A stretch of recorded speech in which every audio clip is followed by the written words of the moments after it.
Pakistan super league season 10 की top 4 टीमों का फैसला हो गया।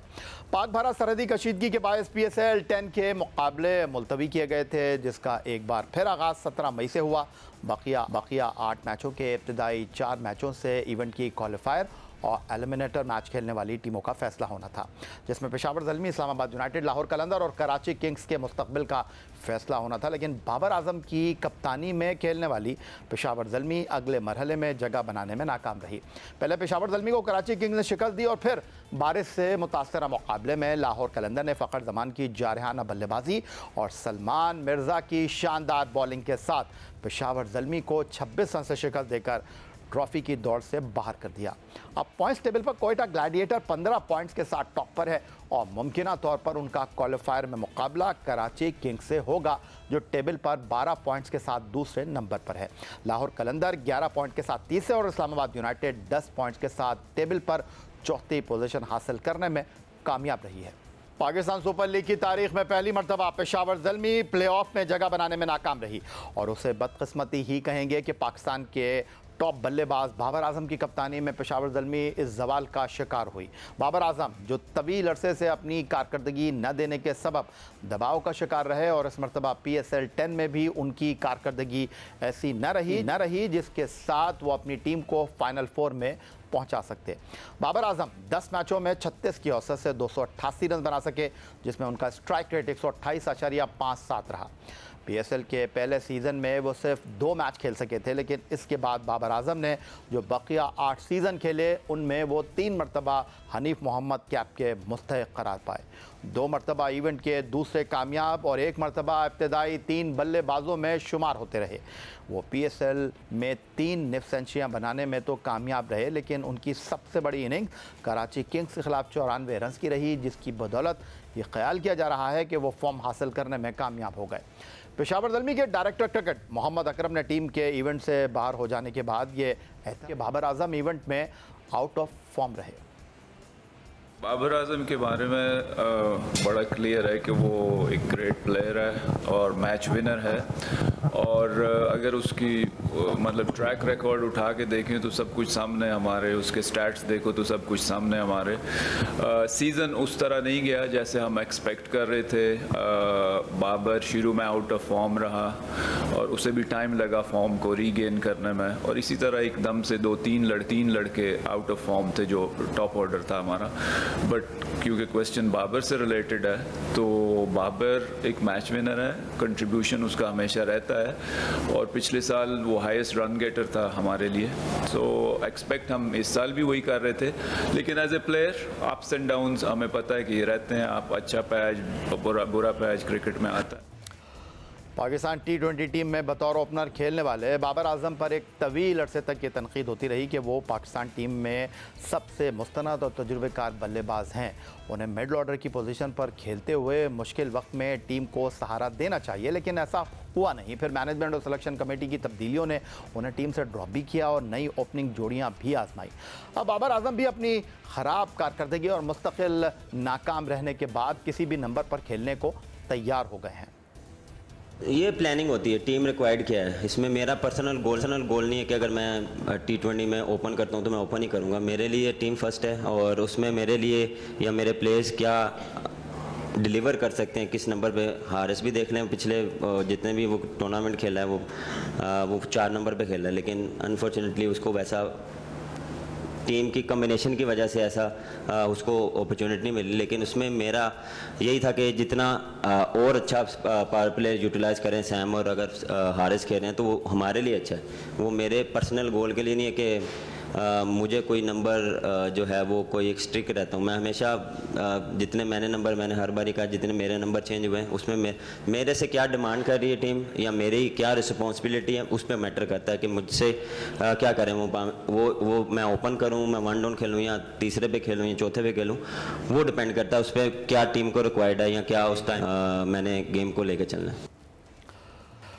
PSL 10 में लाहौर कलंदर के खिलाफ अहम मुकाबले में पेशावर ज़ल्मी के कप्तान बाबर आजम ने बारिश से मुतासर होने वाले मैच में टॉस जीतकर बॉलिंग का फैसला किया, जिस पर क्रिकेट माहिरीन ने तनकीद भी की और डायरेक्टर पेशावर ज़ल्मी मोहम्मद अकरम से भी इस बारे में सवाल हुआ, जिस पर मोहम्मद अकरम बोले टॉस का फैसला बाबर आजम अकेले नहीं करते बल्कि इसका फैसला टीम मैनेजमेंट करती है।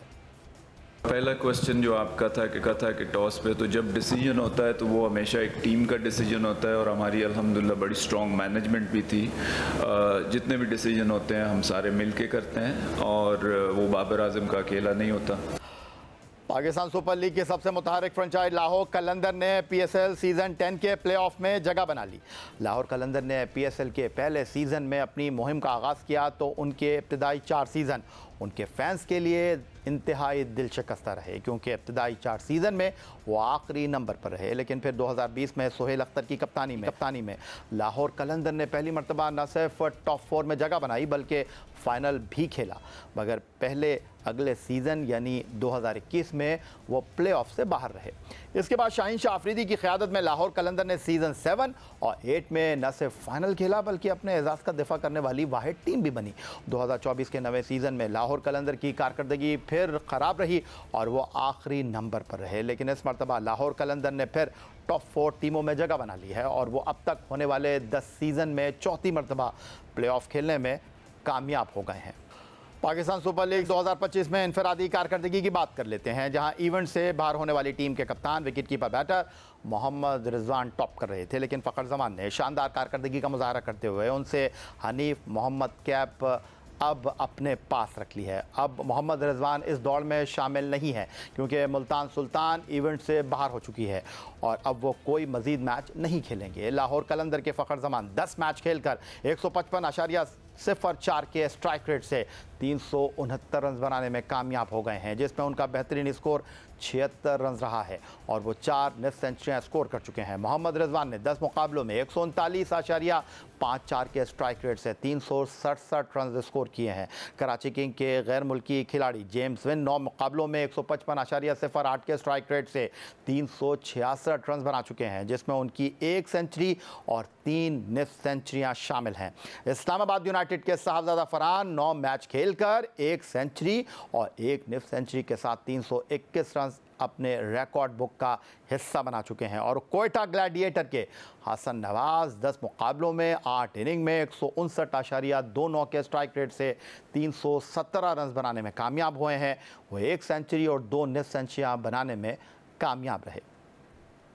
दौरा न्यूजीलैंड के लिए पाकिस्तान क्रिकेट टीम में बतौर ओपनर मुंतखब होने वाले जारिया मिजाज ओपनर हसन नवाज ने कीवी देश में सेंचुरी बनाकर अपनी सलाहियतों का लोहा मनवाया था, लेकिन पाकिस्तान सुपर लीग सीज़न 10 2025 में उनके इब्तदाई मैच अच्छे ना रहे। पहले मैच में 41 और कराची किंग के खिलाफ 35 रन की इनिंग खेलने के अलावा वो 2 मरतबा 1-1 और एक मैच में सिर्फ 8 रन पर आउट हुए, लेकिन आखिरी 3 मुकाबलों में उनका बल्ला खूब रन उगल रहा है, जिसमें वो 2 बार नाकाबिल शिकस्त निफ सेंचुरियाँ और 1 सेंचुरी बनाने में कामयाब रहे और इन 3 मुकाबलों में वो दूसरी मरतबा प्लेयर ऑफ द मैच का अवार्ड हासिल करने में भी कामयाब रहे। मुल्तान सुल्तान के खिलाफ ग्रुप के आखिरी मैच में 38 गेंदों पर 2 चौकों और 6 छक्कों की मदद से नाकाबिल शिकस्त 67 रन बनाने और अपनी टीम को फतह दिलवाने में हसन नवाज ने मरकज़ी किरदार अदा किया। कोयटा ग्लैडिएटर के जारिया मिजाज बैटर हसन नवाज ने 22 अप्रैल को स्कोर प्रोग्राम में गुफ्तगू करते हुए कहा था कि वो इस तरह खेलना चाहते हैं कि लोग उनकी तरह खेलने की कोशिश करें। वो टॉप ऑर्डर के बैटर हैं लेकिन ज़रूरत के तहत मिडल ऑर्डर में बैटिंग कर रहे हैं। मुझे ऐसे लगता है कि जिस तरह के दूसरे मुल्कों क्रिकेट खेल रहे हैं वो आते हैं फास्ट बॉल से स्टार्ट हो जाते हैं, तो मेरा भी यही है कि मैं अपनी क्रिकेट को और अपनी T20 की पाकिस्तान क्रिकेट को ऐसे ही मतलब ऐसी क्रिकेट जो मैं खेलता हूँ ऐसे मुझे देख के लोग फॉलो करें कि यार ऐसी तेज़ क्रिकेट खेलना चाहिए। तो मेरा तो यही प्लान। मुझे ऐसे लगता है कि मैं टॉप ऑर्डर में टीम में ज़्यादा बेहतर हूँ क्योंकि मैंने कभी 3-4 नंबर पर नहीं खेला। अब मेरा पहला एक्सपीरियंस है कोयटा की टीम से क्योंकि साउथ भाई ऊपर से खेल रहे हैं, तो यही है कि मैं ऊपर ही खेलना चाहूँगा ओपन ही। बिल्कुल आपने ठीक कहा, लेकिन सबसे इंपॉर्टेंट तो ये है कि टीम की ज़रूरत के मुताबिक खेलें। जिस तरह आपने अपने आप को एडजस्ट किया है कोयटा ग्लैडिएटर में नंबर 3 पर जाकर आपने खेलने का फैसला, क्योंकि फिन एलन मौजूद हैं, सऊद शकील इनिंग का आगाज़ कर रहे हैं, तो अगर टीम मैनेजमेंट आपके लिए इस तरह का कोई रोल डिज़ाइन करे जी बिल्कुल, फिर ज़रूर करूँगा। अपनी जिस तरह मिडल ऑर्डर में लोग खेलते हैं वैसे खेलने की कोशिश करूँगा। अब कुछ बात कर लेते हैं पाकिस्तान सुपर लीग सीज़न 10 2025 में बेहतरीन बॉलर्स की, जहां हसन अली और फ़हीम अशरफ ने कमबैक करते हुए सेलेक्टर्स को अपनी जानिब मुतवज्जे कर लिया है। लेकिन अब भी टॉप पोजीशन के लिए बॉलर्स में सख्त मुकाबला है। PSL के 8वें सीज़न में सबसे ज़्यादा विकेटें हासिल करने वाले मोहम्मद अब्बास आफरीदी मौजूदा सीज़न 10 में भी सबसे आगे दिखाई दे रहे हैं।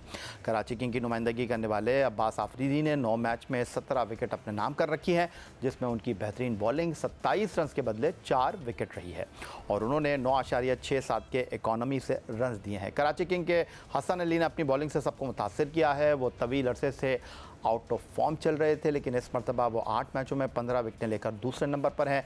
Mystery leg spinner Quetta gladiator के अबरार अहमद भी टॉप बॉलर बनने की दौड़ का हिस्सा हैं। वो 10 मैचों में 15 विकेटें अपने नाम कर चुके हैं और उनकी बेहतरीन बॉलिंग 42 रन के एवज 4 विकेट रही और अबरार टॉप 5 बॉलर्स में बेहतरीन इकॉनमी 7.47 से बॉलिंग कर रहे हैं। इस्लामाबाद यूनाइटेड के जेसन होल्डर ने 8 मैचों में 15 विकेटें हासिल की हैं और फ़हीम अशरफ ने 10 मैचों में 14 विकेटों का हसूल यकीनी बनाया है।